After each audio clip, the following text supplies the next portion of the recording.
Welcome to the Weekly Focus English. Week 18, Creativity in Everyday Life. Think outside the box. Creativity isn't just for artists, it's for everyone. You can be creative when solving problems, planning a project, or organizing your schedule. Try doing something differently this week. Study in a new place, draw your ideas, or find new ways to remember words.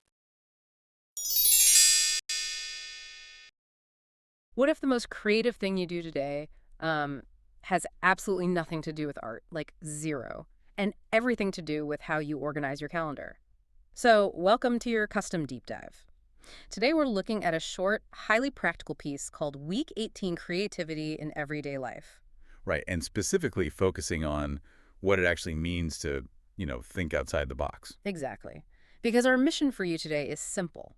We want to completely dismantle the idea that creativity is some sort of mystical talent and really uncover how you can instantly apply it to your daily routine. Well, the core argument here is that creativity is a universal function. We kind of treat it like this exclusive club for painters and musicians. Oh, totally. Like you need a beret to get in. Right, exactly. But at its foundation, creativity is literally just the act of making new connections. It's not a rare gift. It's a mechanism everyone possesses. So everyday creativity isn't a paintbrush. It's more like a Swiss Army knife. Oh, that's a great way to put it. Yeah, it's a practical tool you just carry around in your pocket, meant for building things, fixing things, or getting unstuck.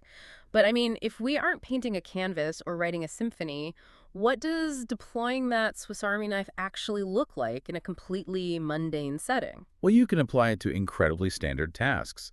Things like solving a daily problem at work, or planning a project, or even organizing your schedule. Okay, wait a second. Organizing your schedule, I have to push back on that one a little bit. Yeah. Aren't schedules supposed to be rigid and highly logical? The whole point of a calendar is structure. So how can organizing a schedule be creative without it just turning into total chaos? Well, that's the thing. We tend to confuse structure with doing things the exact same way every single time.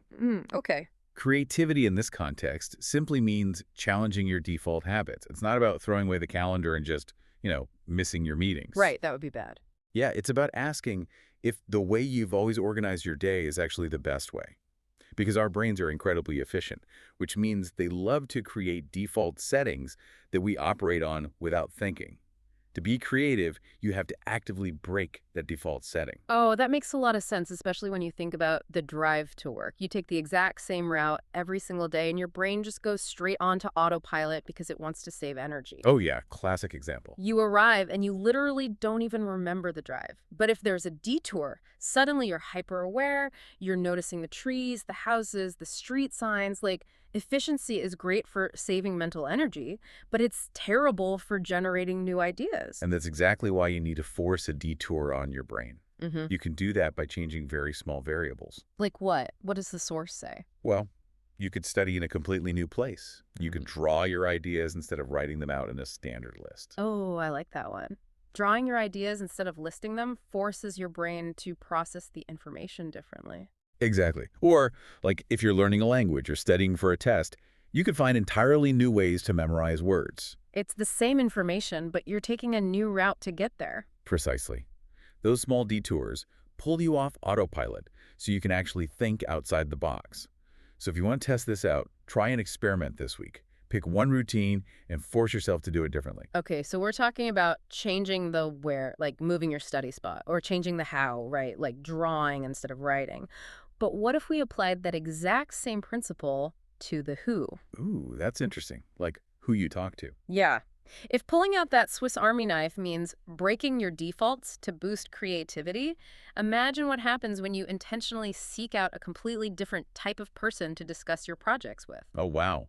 Yeah, by bouncing ideas off someone who thinks nothing like you introduce this completely unpredictable variable into your routine. Right. So, if you really want to force your brain into the ultimate creative breakthrough, don't wait around for a brilliant idea to strike. Grab that Swiss Army knife, pull yourself off autopilot, and ask yourself, who can I bounce this idea off of today who thinks absolutely nothing like me?